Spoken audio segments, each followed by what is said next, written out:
श्रीमद्वाल्मीकि रामायण उत्तरकांड अध्याय 36। ब्रह्मा आदि देवताओं का हनुमान जी को जीवित करके नाना प्रकार के वरदान देना और वायु का उन्हें लेकर अंजना के घर जाना, ऋषियों के शाप से हनुमान जी को अपने बल की विस्मृति, श्री राम का अगस्त्य आदि ऋषियों से अपने यज्ञ में पधारने के लिए प्रस्ताव करके उन्हें विदा देना। पुत्र के मारे जाने से वायु देवता बहुत दुखी थे। ब्रह्मा जी को देखकर वे उस शिशु को लिए हुए ही उनके आगे खड़े हो गए।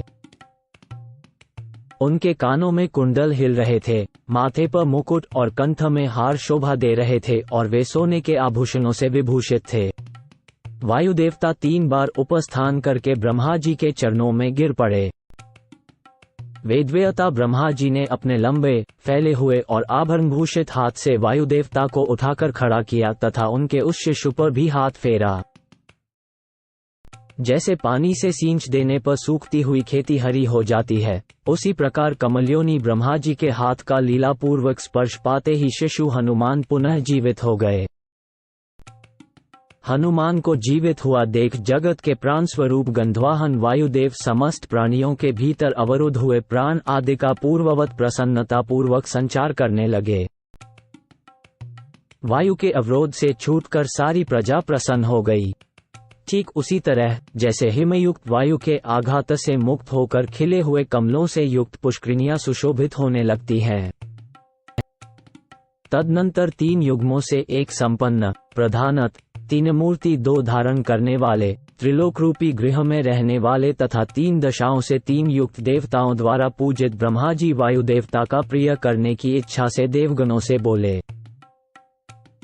इंद्र, अग्नि, वरुण, महादेव और कुबेर आदि देवताओं, यद्यपि आप सब लोग जानते हैं तथापि मैं आप लोगों के हित की सारी बातें बताऊंगा, सुनिए। इस बालक के द्वारा भविष्य में आप लोगों के बहुत से कार्य सिद्ध होंगे, अतः वायु देवता की प्रसन्नता के लिए आप सब लोग इसे वर दें। तब सुंदर मुख वाले सहस्र नेत्रधारी इंद्र ने शिशु हनुमान के गले में बड़ी प्रसन्नता के साथ कमलों की माला पहना दी और यह बात कही, मेरे हाथ से छूटे हुए वज्र के द्वारा इस बालक की ठुड्डी टूट गई थी, इसलिए इस कपिश्रेष्ठ का नाम हनुमान होगा। इसके सिवा मैं इसे दूसरा अद्भुत वर ये देता हूं कि आज से यह मेरे वज्र के द्वारा भी नहीं मारा जा सकेगा। इसके बाद वहां अंधकारनाशक भगवान सूर्य ने कहा, मैं इसे अपने तेज का 100वां भाग देता हूं। इसके सिवा जब इसमें शास्त्राध्ययन करने की शक्ति आ जाएगी, तब मैं ही इसे शास्त्रों का ज्ञान प्रदान करूंगा, जिससे यह अच्छा वक्ता होगा। शास्त्र ज्ञान में कोई भी इसकी समानता करने वाला न होगा। तत्पश्चात वरुण ने वर देते हुए कहा, 10 लाख वर्षों की आयु हो जाने पर भी मेरे पाश और जल से इस बालक की मृत्यु नहीं होगी। फिर यम ने वर दिया, यह मेरे दंड से अवध्य और निरोग होगा। तदनंतर पिंगलवर्ण की एक आंख वाले कुबेर ने कहा, मैं संतुष्ट होकर यह वर देता हूं कि युद्ध में कभी इसे विषाद न होगा तथा मेरी यह गदा संग्राम में इसका वध न कर सकेगी। इसके बाद भगवान शंकर ने यह उत्तम वर दिया कि यह मेरे और मेरे आयुधों के द्वारा भी अवध्य होगा। शिल्पियों में श्रेष्ठ परम बुद्धिमान विश्वकर्मा ने बाल सूर्य के समान अरुण कांति वाले उस शिशु को देखकर उसे इस प्रकार वर दिया, मेरे बनाए हुए जितने दिव्य अस्त्र शस्त्र हैं, उनसे अवध्य होकर यह बालक चिरंजीवी होगा। अंत में ब्रह्मा जी ने उस बालक को लक्ष्य करके कहा, ये दीर्घायु, महात्मा तथा सब प्रकार के ब्रह्मदंडों से अवध्य होगा। तत्पश्चात हनुमान जी को इस प्रकार देवताओं के वरों से अलंकृत देख 4 मुखों वाले जगत गुरु ब्रह्मा जी का मन प्रसन्न हो गया और वे वायुदेव से बोले, मारुत, तुम्हारा ये पुत्र मारुति शत्रुओं के लिए भयंकर और मित्रों के लिए अभयदाता होगा। युद्ध में कोई भी इसे जीत न सकेगा। यह इच्छानुसार रूप धारण कर सकेगा, जहां चाहेगा जा सकेगा। इसकी गति इसकी इच्छा के अनुसार तीव्र या मंद होगी तथा वह कहीं भी रुक नहीं सकेगी। ये कपिश्रेष्ठ बड़ा यशस्वी होगा। ये युद्ध स्थल में रावण का संहार और भगवान श्री रामचंद्र जी की प्रसन्नता का संपादन करने वाले अनेक अद्भुत एवं रोमांचकारी कर्म करेगा। इस प्रकार हनुमान जी को वर देकर वायु देवता की अनुमति ले ब्रह्मा आदि सब देवता जैसे आए थे उसी तरह अपने अपने स्थानकों चले गए। गंधवाहन वायु भी पुत्र को लेकर अंजना के घर आए और उसे देवताओं के दिए हुए वरदान की बात बताकर चले गए। श्री राम। इस प्रकार ये हनुमान जी बहुत से वर पाकर वरदान जनित शक्ति से संपन्न हो गए और अपने भीतर विद्यमान अनुपम वेग से पूर्ण हो भरे हुए महासागर के समान शोभा पाने लगे। उन दिनों वेग से भरे हुए ये वानर शिरोमणि हनुमान निर्भय हो महर्षियों के आश्रमों में जा जाकर उपद्रव किया करते थे। ये शांतचित महात्माओं के यज्ञोपयोगी पात्र फोड़ डालते, अग्निहोत्र के साधनभूत स्रु आदि को तोड़ डालते और ढेर के ढेर रखे गए वल्कलों को चीर फाड़ देते थे।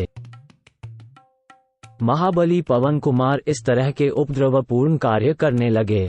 कल्याणकारी भगवान ब्रह्मा ने इन्हें सब प्रकार के ब्रह्मदंडों से अवध्य कर दिया है। ये बात सभी ऋषि जानते थे, अतः इनकी शक्ति से विवश हो वे इनके सारे अपराध चुपचाप सह लेते थे।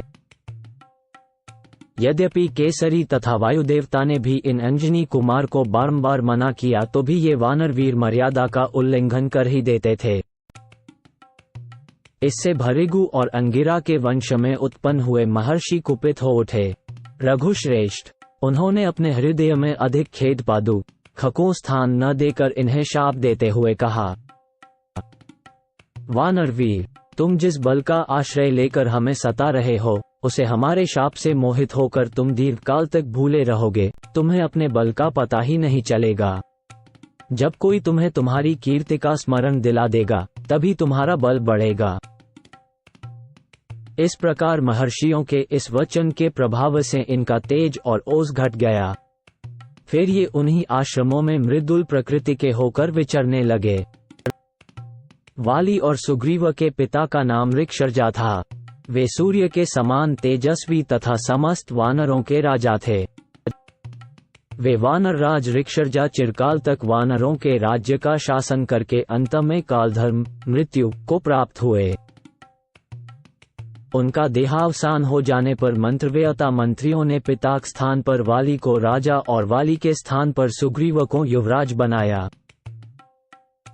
जैसे अग्नि के साथ वायु की स्वाभाविक मित्रता है, उसी प्रकार सुग्रीव के साथ वाली का बचपन से ही सख्य भाव था। उन दोनों में परस्पर किसी प्रकार का भेदभाव नहीं था, उनमें अटूट प्रेम था। श्री राम। फिर जब वाली और सुग्रीव में वैर उठ खड़ा हुआ उस समय ये हनुमान जी शापवश ही अपने बल को न जान सके। देव वाली के भय से भटकते रहने पर भी न तो इन सुग्रीव को इनके बल का स्मरण हुआ और न स्वयं ये पवन कुमार ही अपने बल का पता पा सके। सुग्रीव के ऊपर जब वह विपत्ति आई थी उन दिनों ऋषियों के शाप के कारण इनको अपने बल का ज्ञान भूल गया था। इसीलिए जैसे कोई सिंह हाथी के द्वारा अवरुद्ध होकर चुपचाप खड़ा रहे, उसी प्रकार ये वाली और सुग्रीव के युद्ध में चुपचाप खड़े खड़े तमाशा देखते रहे, कुछ कर न सके। संसार में ऐसा कौन है जो पराक्रम, उत्साह, बुद्धि, प्रताप, सुशीलता, मधुरता, नीति अनीति के विवेक, गंभीरता, चतुरता, उत्तम बल और धैर्य में हनुमान जी से बढ़कर हो। ये असीम शक्तिशाली कपिश्रेष्ठ हनुमान व्याकरण का अध्ययन करने के लिए शंकाएं पूछने की इच्छा से सूर्य की ओर मुंह रखकर महान ग्रंथ धारण किए उनके आगे आगे उद्याचल से अस्ताचल तक जाते थे। इन्होंने सूत्र, वृत्ति, वार्तिक, महाभाष्य और संग्रह इन सब का अच्छी तरह अध्ययन किया है। अन्यान्य शास्त्रों के ज्ञान तथा छंद शास्त्र के अध्ययन में भी इनकी समानता करने वाला दूसरा कोई विद्वान नहीं है। संपूर्ण विद्याओं के ज्ञान तथा तपस्या के अनुष्ठान में ये देवगुरु बृहस्पति की बराबरी करते हैं। नव व्याकरणों के सिद्धांत को जानने वाले ये हनुमान जी आपकी कृपा से साक्षात ब्रह्मा के समान आदरणीय होंगे। प्रलय काल में भूतल को आप्लावित करने के लिए भूमि के भीतर प्रवेश करने की इच्छा वाले महासागर संपूर्ण लोकों को दग्ध कर डालने के लिए उद्यत हुए संवर्तक अग्नि तथा लोक संहार के लिए उठे हुए काल के समान प्रभावशाली इन हनुमान जी के सामने कौन ठहर सकेगा। श्री राम वास्तव में ये तथा इन्हीं के समान दूसरे जो सुग्रीव, मैन, द्विविद, नील, तार, तारेय, अंगद, नल तथा रंभ आदि महाकपीश्वर हैं, इन सब की सृष्टि देवताओं ने आपकी सहायता के लिए ही की है। श्री राम गज, गवाक्ष, गवे, सुदनष्ट, मैन, प्रभ, ज्योतिमुख और नल, इन सब वानरेश्वरों तथा रीछों की सृष्टि देवताओं ने आपके सहयोग के लिए ही की है। रघुनंदना, आपने मुझसे जो कुछ पूछा था वो सब मैंने कह सुनाया। हनुमान जी की बाल्यावस्था के इस चरित्र का भी वर्णन कर दिया।